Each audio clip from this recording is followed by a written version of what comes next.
कई सारे लोगों ने मुझसे ये पूछा है, अगर आपने म्यूचुअल फंड में किसी एक बैंक अकाउंट से पैसा डाला है लेकिन अब पैसा निकालते समय आपको दूसरा बैंक अकाउंट यूज़ करना है, तो क्या ये हो सकता है? जी हाँ, ये ज़रूर हो सकता है। देखिए, जब तक ये बैंक अकाउंट दोनों ही आपके हैं और आपके ही पैन कार्ड से लिंक्ड है, मतलब आप ही के दोनों अकाउंट है, ये चीज़ ज़रूर की जा सकती है।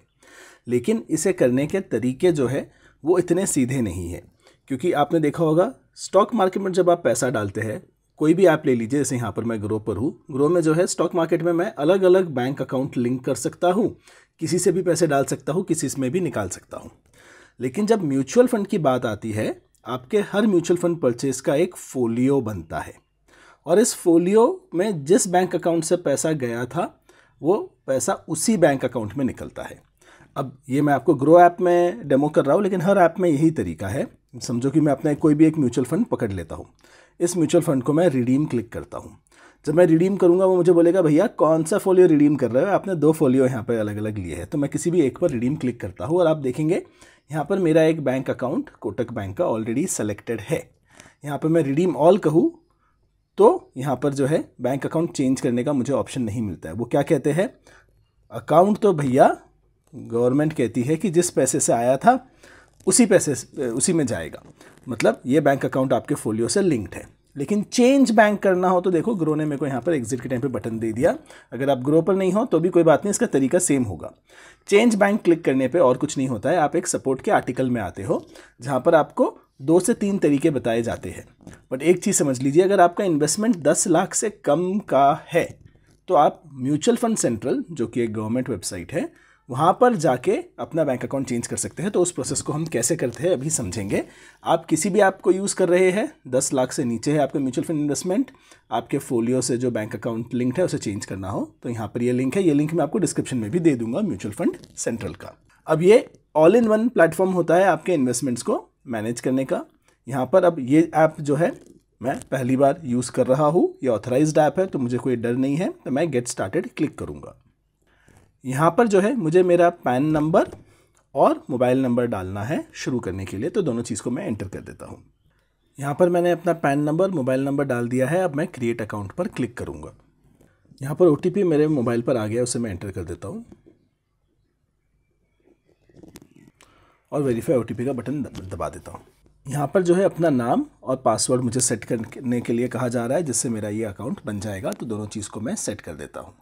अपना पासवर्ड चूज़ करने के बाद मैं यहाँ सबमिट दबा दूंगा।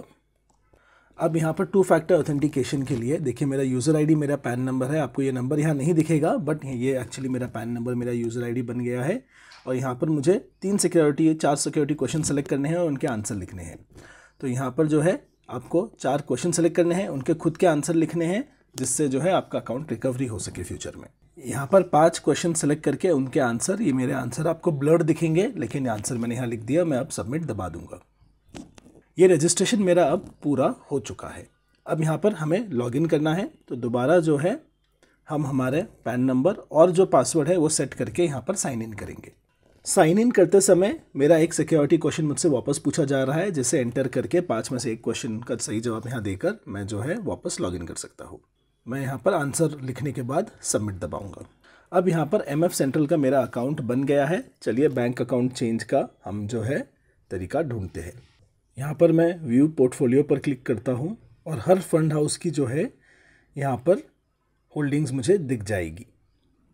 अब यहाँ पर समझिए मुझे टाटा म्यूचुअल फंड में अपना अकाउंट चेंज करना है, तो मैं उसे यहाँ क्लिक कर लेता हूँ और ग्रो ऐप की जगह मैं रिडेम्पशन यहाँ से भी कर सकता हूँ। देख सकते हैं आप, जैसे ये 3 बटन में जब दबाता हूँ 3 डॉट, तो यहाँ पे स्विच रिडेम्पशन सारे ऑप्शन यहाँ पर भी मिल जाते हैं। ये इसलिए होता है क्योंकि हमारा जो निवेश है वो भले ही ग्रो ऐप के थ्रू हुआ हो, वो डायरेक्टली म्यूचुअल फंड कंपनी यानी कि AMC के पास होता है, स्पेशली जब आप ग्रो के थ्रू इन्वेस्ट करते हैं।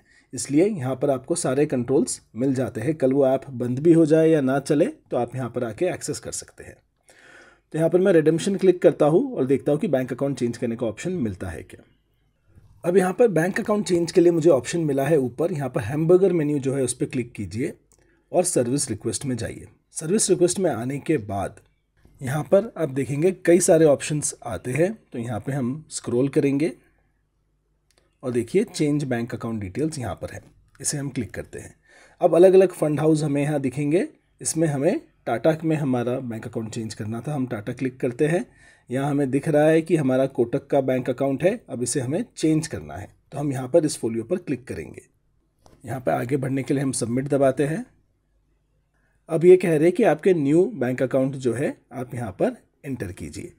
तो यहाँ पर पुराने बैंक अकाउंट दिख रहे हैं। यहाँ पे देखिए बैंक अकाउंट नंबर जो है पूरा दिख रहा है, पुराना, बिना मास्किंग के। तो अगर आप सोच रहे कि मेरा बैंक अकाउंट पुराना कौन सा था, पूरा नंबर देखना है, तो वो पूरा नंबर यहाँ पर दिख रहा है IFSC कोड के साथ। और नया बैंक अकाउंट यहाँ एंटर करने का हमारे पास ऑप्शन है।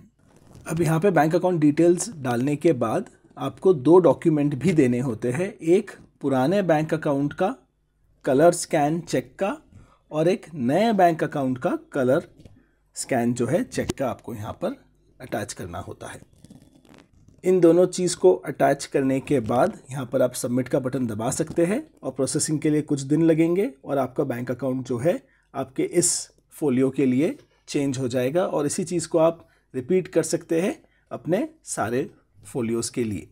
अब मैं जनरली रिकमेंड करता हूँ कि ऐसी सिचुएशन में आप ना पड़े, जब आप अपना म्यूचुअल फंड का अकाउंट बनाएं तभी ऐसा बैंक अकाउंट डालें जिसे आप बंद नहीं करना चाहते हैं। लेकिन अगर आप कहीं फंस गए हैं तो ये तरीका है। ये तरीका आपके लिए सही है नहीं है, आप इसे यूज़ कर पाए नहीं कर पाए, आप मुझे कमेंट्स में ज़रूर बताइएगा।